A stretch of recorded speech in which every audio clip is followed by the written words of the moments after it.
तीज माता की जय। तीज माता की जय। भोलेनाथ की। पार्वती माता की जय। गणेश भगवान जी की जय। कार्तिक महाराज की जय।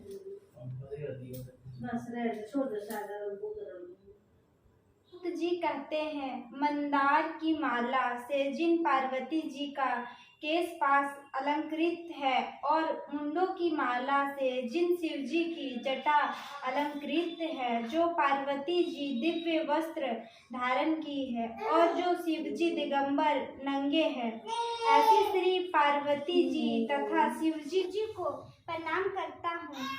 रमणीक कैलाश पर्वत के शिखर पर बैठी हुई श्री पार्वती जी कहती हैं, हे महेश्वर, हमें कोई गुप्त व्रत या पूजन बताइए जो सब धर्मों से सरल हो, जिसमें परिश्रम न पड़े लेकिन फल अधिक मिले। हे नाथ, यदि आप मुझ पर प्रसन्न हो तो यह विधान बताइए। हे प्रभु, किस तप व्रत या दान से यदि मध्य और अंत रहित आप जैसे महाप्रभु हमको प्राप्त हुए हैं। शिव जी बोले, हे देवी सुनो, मैं तुमको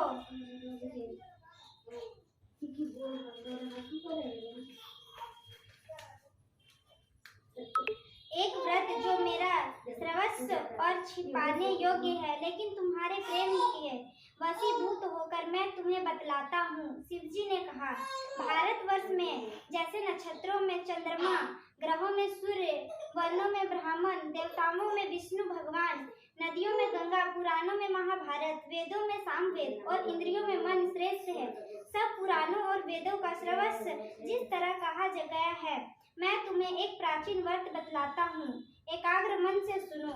जिस व्रत के प्रभाव से तुमने मेरा आधा आसन प्राप्त किया है, वह मैं तुमको बतलाऊंगा, क्योंकि तुम मेरी प्रेयसी हो। भाद्रपद मास के हस्त नक्षत्र में युक्त शुक्ल पक्ष की तृतीया तिथि को उसका अनुष्ठान मात्र करने से स्त्रियां सब पापों से मुक्त हो जाती हैं। हे देवी, तुमने आज से बहुत दिनों पहले हिमालय पर्वत पर इस व्रत को किया था। यह वृतांत मैं तुमसे कहूँगा। पार्वती जी ने पूछा, हे नाथ, मैंने क्यों यह व्रत किया था, यह सब आपके मुख से सुनना चाहती हूँ। उत्तर की ओर एक बड़ा रमणीक और पर्वतों में श्रेष्ठ हिमवन नामक पर्वत है। उसके आसपास तरह तरह की भूमियां हैं, तरह तरह के वृक्ष उस पर लगे हुए हैं, नाना प्रकार के पक्षी और अनेक प्रकार के पशु उस पर निवास करते हैं। वहां पहुंचकर गंधर्वों के साथ बहुत से देवता, सिद्धचारण, पक्षीगण सर्वदा प्रसन्न मन में विचरते हैं। वहां पहुंचकर गंधर्व गाते हैं, अप्सराएं नाचती हैं। उस पर पर्वतराज के कितने ही शिखर ऐसे हैं कि जिस पर स्थापिक रत्न और वैदुर्य मणि आदि की खाने भरी है। यह पर्वत ऊंचा तो इतना अधिक है कि मित्र के घर की तरह समझकर आकाश का स्पर्श किए रहता है। उसके समस्त शिखर सदैव हिम यानी बर्फ से आच्छादित रहते हैं और गड्ढा जल की ध्वनि सदा सुनाई देती है। हे पार्वती, तुमने बाल्यकाल में उसी पर्वत का तपस्या की थी। 12 वर्षों तक तुम उल्टी टंगकर केवल धुआं पीकर रही। 64 वर्षों तक सूखे पत्ते खाकर रही। माघ मास में तुम जल में बैठी रहती और वैशाख की दोपहरिया में पंचग्नि तापती थी।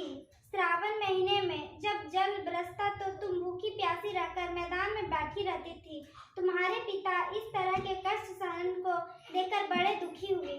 वे चिंता में पड़ गए थे कि मैं अपनी कन्या किसको दूं। उसी समय नारद जी वहां आ पहुंचे। मुनि श्रेष्ठ नारद जी उस समय तुम्हें देखने गए थे। नारद जी को देखकर गिरि ने अर्घ्य, पाग, आसन आदि देकर उनकी पूजा की और कहा, हे स्वामिनी, आप किस लिए आए हैं? मेरा अहो भाग्य है, आपका आगमन मेरे लिए अच्छा है। नारद जी ने कहा, हे पार्वतराज, सुनो, मैं भगवान विष्णु का भेजा हुआ आपके पास आया हूँ। आपको चाहिए कि यह योग्य कन्या रत्न किसी योग्य वर को दे। भगवान विष्णु के सामने योग्य वर ब्रह्मा, इंद्र और शिव इनमें से कोई नहीं है। इसलिए मैं यही कहूँगा कि आप अपनी कन्या भगवान विष्णु को ही देवें। हिमवन ने कहा, भगवान विष्णु स्वयं मेरी कन्या ले रहे हैं और आप यह संदेश लेकर आए हैं, तो मैं उन्हें अपनी कन्या दूंगा। हिमवन की इतनी बात सुनकर मुनिराज नारद आकाश में विलीन हो गए। वे पीताम्बर, चक्र और गदाधारी भगवान विष्णु के पास पहुंचे। वहां हाथ जोड़कर नारद जी ने भगवान विष्णु से कहा, हे देव सुनिए, मैंने आपका विवाह पक्का करा दिया। उधर हिमवन ने पार्वती के पास जाकर कहा कि हे पुत्री, मैंने तुम्हें भगवान विष्णु को दे डाली। तब पिता की बात सुनकर तुम बिना उत्तर दिए ही अपने सखी के घर चली गई। वहीं जमीन पर पड़कर तुम बड़ी दुखी होती हुई विलाप करने लगी। तुमको इस प्रकार विलाप करती हुई देखकर सखी बोली, तुम क्यों इतनी दुखी हो? इसका कारण बताओ। तुम्हारी जो इच्छा होगी मैं यथाशक्ति उसको पूरा करने की चेष्टा करूंगी। इसमें कोई संशय नहीं है। पार्वती बोली, मेरी जो कुछ अभिलाषा है उसे तुम प्रेम पूर्वक सुनो। मैं एकमात्र शिव जी को अपना पति बनाना चाहती हूँ। इसमें कुछ भी संशय नहीं है। मेरे इस विचार को पिताजी ने ठुकरा दिया है। इससे मैं अपने शरीर को त्याग दूंगी। पार्वती की इस बात को सुनकर सखियों ने कहा कि शरीर का त्याग ना करो, चलो किसी ऐसे वन को चले जहाँ पिता को पता न लगे। ऐसी सलाह कर तुम वैसे वन में जा पहुंची। उधर तुम्हारे पिता घर घर तुम्हें खोजने लगे। दूतों द्वारा की खबर लेने लगे कि कौन देवता या किन्नर मेरी पुत्री को घर ले गया है। उन्होंने मन ही मन कहा, मैं नारद जी के आगे प्रतिज्ञा कर चुका हूँ कि अपनी पुत्री भगवान विष्णु को दूंगा। ऐसे सोचते सोचते हिमवान मूर्छित हो गए। गिरिराज को मूर्छित देखकर सब लोग हाहाकार करते दौड़ पड़े। जब होश हुआ तो सब पूछने लगे कि गिरिराज, आप अपनी मूर्छा का कारण बताइए। हिमवान ने कहा, आप लोग मेरे दुख का कारण सुने, ना मालूम कौन मेरी कन्या को हर ले गया है। ऐसा नहीं हुआ तो उसे किसी काले सांप ने काट लिया या सिंह खा गए होंगे। हाय हाय, मेरी बेटी कहाँ गई? किसी दुष्ट ने मेरी पुत्री को मार डाला, ऐसा कहा। वे वायु के झोंके से कांपते हुए वृक्ष के सामने कांपने लगे। इसके बाद हिमवान तुम्हें वन वन खोजने लगे। वह वन भी सिंह, भालू, हिंसक जंतुओं से बड़ा भयानक हो रहा था। तुम भी अपनी सखियों के साथ उस भयानक वन में चलती चलती एक ऐसी जगह जा पहुंची जहां एक नदी बह रही थी। उसके रमणीय तट पर एक बड़ी सी कंदरा थी। तुमने उसी कंदरा में आश्रम बना लिया और ऐसी एक बालुकामयी प्रतिमा बनाकर अपनी सखियों के साथ निराहार रहकर मेरी आराधना करने लगी। जब भाद्रपद शुक्ल पक्ष की तृतीया तिथि प्राप्त हुई तब तुमने मेरा विधिवत पूजन किया और रात भर जाकर गीत वाद्यादि से मुझे प्रसन्न करने में बिताया। उस व्रत रात के प्रभाव से मेरा आसन डगमगा उठा, जिससे मैं तत्काल उस स्थान पर जा पहुंचा जहां पर तुम अपनी सखियों के साथ रहती थी। वहां पहुंच कर मैंने तुमसे कहा कि मैं तुम पर प्रश्न हूँ, बोलो क्या चाहती हो? तुमने कहा, मेरे देवता, यदि आप मेरे ऊपर प्रसन्न हैं तो मेरे पति बने। मैंने तथास्तु कहकर कैलाश पर्वत पर वापस आने पर तुमने वह प्रतिमा नदी में प्रवाहित कर दी और सखियों के साथ उस महाव्रत का पारण किया। हिमवान भी तब तक उस वन में तुम्हें खोजते हुए आ पहुंचे। चारों दिशाओं में तुम्हारी खोज करते करते वे व्याकुल हो चुके थे, इसलिए तुम्हारे आश्रम के समीप पहुंचते ही गिर पड़े। थोड़ी देर बाद उन्होंने नदी के तट पर दो कन्याओं को सोते हुए देखा। देखते ही उन्होंने तुम्हें छाती से लगा लिया और विलख कर रोने लगे। फिर पूछा, पुत्री, तुम सिंह, व्याघ्र आदि जंतुओं से भरे इस वन में क्यों आ पहुंची? पार्वती ने उत्तर दिया, हे पिताजी, मैंने पहले ही अपने आप को शिव जी के हाथों सौंप दिया था। आपने मेरी बात टाल दी, इससे मैं यहाँ चली आई। हिमवान ने सांत्वना दी कि हे पुत्री, मैं तुम्हारी इच्छा के विरुद्ध कुछ न करूँगा। वे तुम्हें अपने साथ ले घर आए और मेरे साथ तुम्हारा विवाह कर दिया। इसी से तुमने मेरा अर्धासन पाया है। तब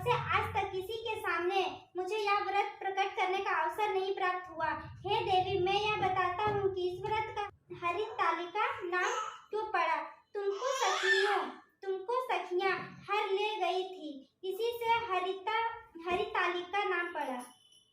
पार्वती जी ने कहा, हे प्रभु, आपने नाम तो बताया, अब इसकी विधि भी बताएं। इसका क्या पुण्य है, क्या फल है, क्या व्रत कौन करे। शिव जी पार्वती से कहते हैं, हे देवी, मैंने समस्त स्त्री जाति की भलाई के लिए यह उत्तम व्रत बतलाया है। जो स्त्री अपने सौभाग्य की रक्षा करना चाहती हो वह यत्न पूर्वक इस व्रत को करे।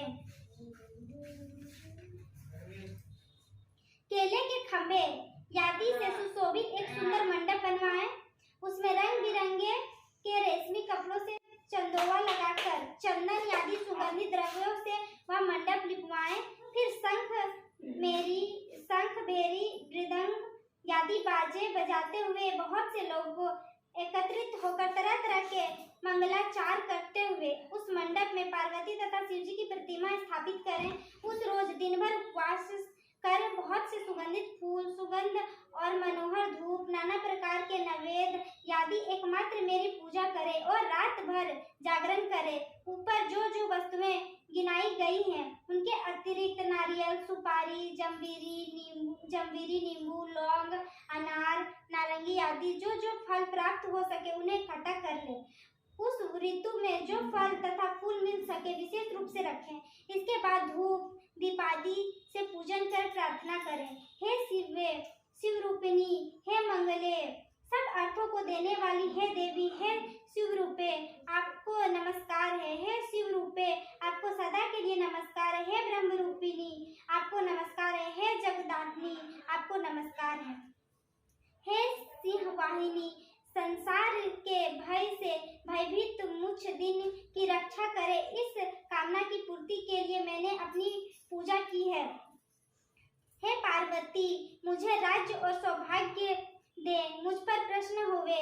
इन्हीं मंत्रों से पार्वती तथा शिव जी की पूजा करें तथा सुने और ब्राह्मण को वस्त्र, गो, सुवर्ण आदि देवे। इस तरह एकचित्त होकर स्त्री पुरुष दोनों एक साथ पूजन करें। फिर वस्त्र आदि जो कुछ हो सके उसका संकल्प करे। हे देवी, जो स्त्री इस प्रकार पूजन करती है वह सब पापों से छूट जाती है और उसे 7 जन्मों तक सुख तथा सौभाग्य प्राप्त होता है। जो स्त्री तृतीया तिथि का व्रत न कर अन्न भक्षण करती है तो वह 7 जन्म तक बांधे रहती है और उसको बार बार विधवा होना पड़ता है। वह सदा दरिद्र, पुत्र शौक से शशांकुल स्वभाव की लड़ाकी, सदा दुख भोगने वाली होती है और उपवास न करने वाली स्त्री अंत में घोर नरक में जाती है। मांसाहार करने से बाधिन, दही खाने से बिल्ली, मिठाई खाने से चींटी, कुछ खाने से मक्खी होती है। तीज को अन्न खाने से सुकरी, फल खाने से बंदरिया, पानी पीने से जोक, दूध पीने से सांपी, उस रोज सोने से अजगरी और पति को धोखा देने से मुर्गी होती है। इसलिए सभी स्त्रियां व्रत अवश्य करें। दूसरे दिन सुवर्ण, चांदी, तांबा अथवा बांस के पात्र में अन्न भरकर ब्राह्मण को दान दे और पारण करे। जो स्त्री इस प्रकार व्रत करती हैं वह मेरे समान पति पाती हैं और जब वह मरने लगती हैं तो तुम्हारे समान उसका रूप हो जाता है। उसे सब प्रकार के सांसारिक भोग और संयुग मुक्ति मिल जाती है। इस हरितालिका की व्रत कथा मात्र सुन लेने से प्राणी को 1000 अश्वमेध और सैकड़ों वाजपेयी यज्ञ करने का फल प्राप्त होता है। हे देवी, मैंने यह सब व्रतों में उत्तम व्रत बतलाया जिसके करने से प्राणी सब पापों से छूट जाता है। इसमें कुछ भी संदेह नहीं। कपड़ा सादा रखो।